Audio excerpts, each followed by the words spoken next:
And it's been a journey, a multi-year journey we've been on.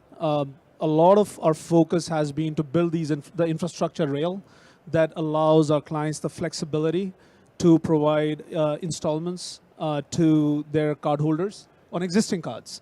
And that's a very compelling proposition. And as Visa's mission is, we want to enable choice for getting paid or getting paid in different options. And I think it resonates very well with that mission.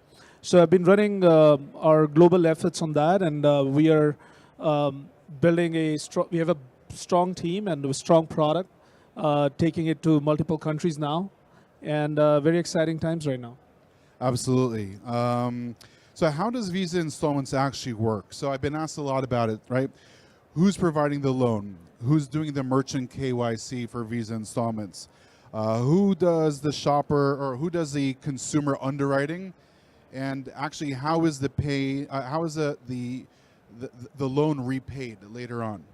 Yeah, so think of Visa as a network, as a platform. So we enable capabilities, and this one is no different. So the way we have two products. So one is an API product, which is enabling our issuers to create eligibility for cardholders they want to render installments to, and they get to decide the plan, the eligibility terms, and whatnot. And then on the merchant side, we work with merchants to render these API experiences at checkout. So when you're checking out, you will be prompted if your existing card is eligible for installments, and what terms of installments, full transparency on the fees, the APRs, and you can put your purchase on installments while you are checking out, and this is both available online and offline. In terms of the functions of KYC and underwriting, it stays with the bank. It's the lender. Banks are really good at what they do, underwriting and KYC. That's their core competency. That's their core competency, and I think this enables banks to have a product that gives them flexibility to do that more efficiently at scale. If you think of Visa, think of us as Visa turns on millions of acceptance points for a lender, as well as we also provide very efficient settlement rails. So that means that whether you're a fintech or whether you are a traditional bank, you definitely want to render installments more efficiently at the moment of truth, which is at the time of purchase, and at millions of merchants. So it kind of draws out on our platform strengths of providing a huge acceptance footprints to the lenders to reach out to any merchants so that the BNPL loan can be used anywhere where Visa is accepted, as well as providing highly efficient settlement rails. And that's where we see a lot of interest from fintechs who may be running BNPL in closed loop, and they're realizing that it's more efficient to go open loop and work with partners like Visa to do more efficient settlement. Excellent. Let me ask you, so with all the growth and buzz in the world of embedded finance, what excites you the most about the vertical right now? And where do you personally believe that the vertical will grow into over the next 24 to 36 months?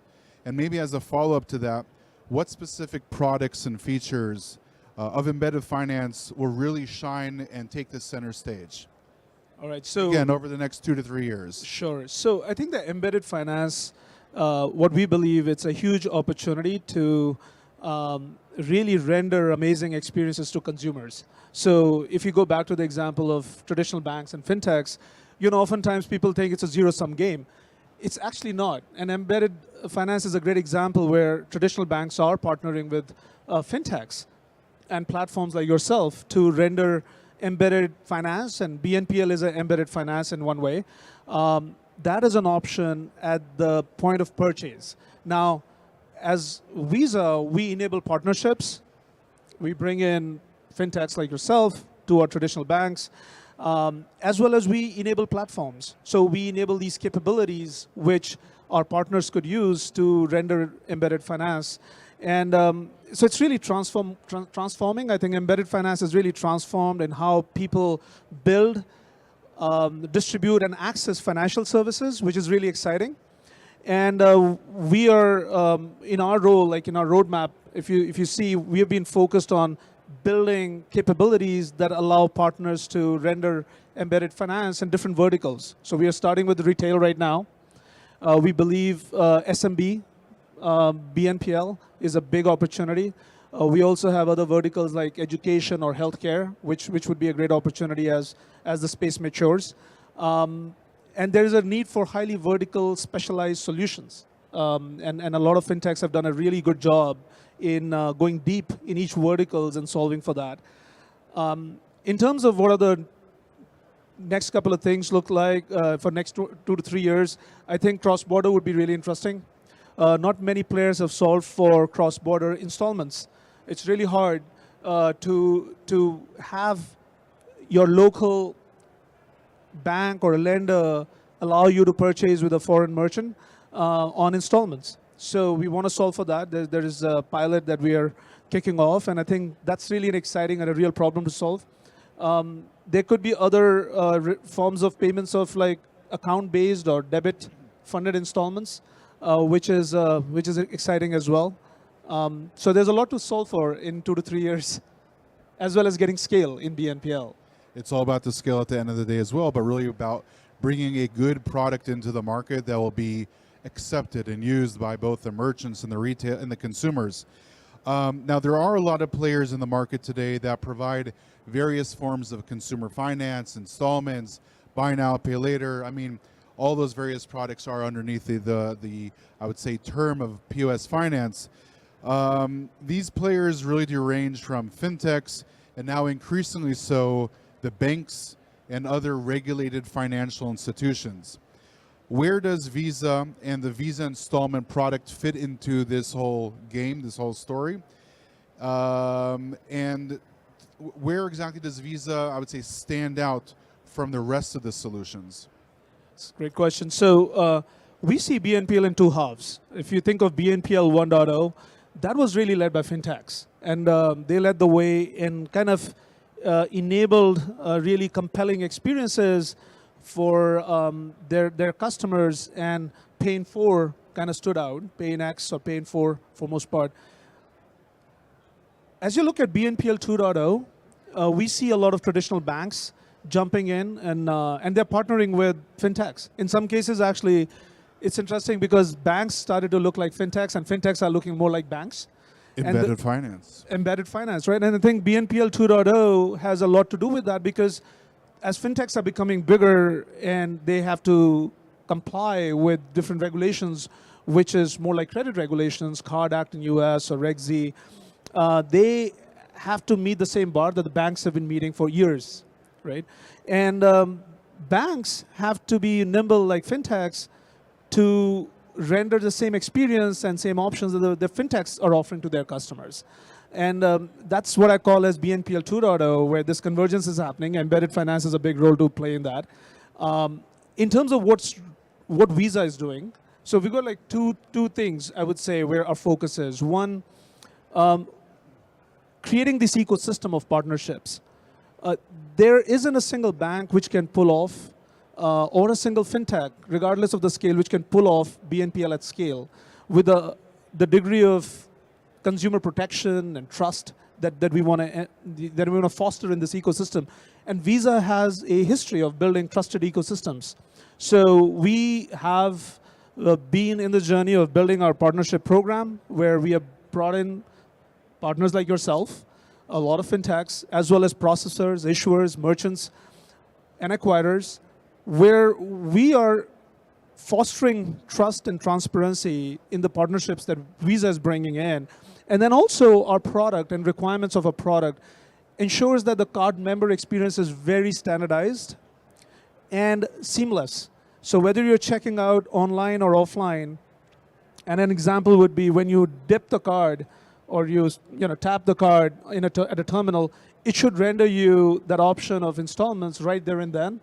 And you should, as a consumer, have a trust that this is as seamless and secure that you have come to expect of Visa. So it does take a lot of work, both in partnerships of the ecosystem as well as the platform capabilities that we have built up. But this is exciting times because this phase of BNPL will drive a lot of collaboration between banks and fintechs. Very interesting. Now, let me ask you this. I think this is an important one. when a shopper goes to an e-commerce website or goes to a store and they see an option for consumer finance, they might see Visa installments, or they might see maybe a installment loan by some other bank.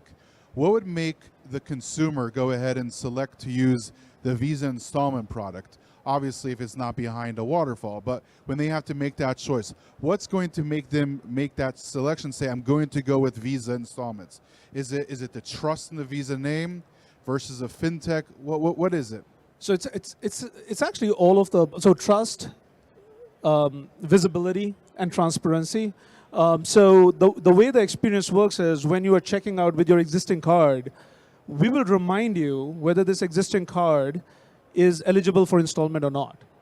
So I think that's the first prompt, Sure. right? Yeah. So we're not asking you to change your So behavior. even if you're unaware of it, you might just put in your card and say, hey, by the way, you could split that up into installments. Exactly. And I think that's key, because every other BNPL program out there would prompt you to sign up for a new card or new line, right?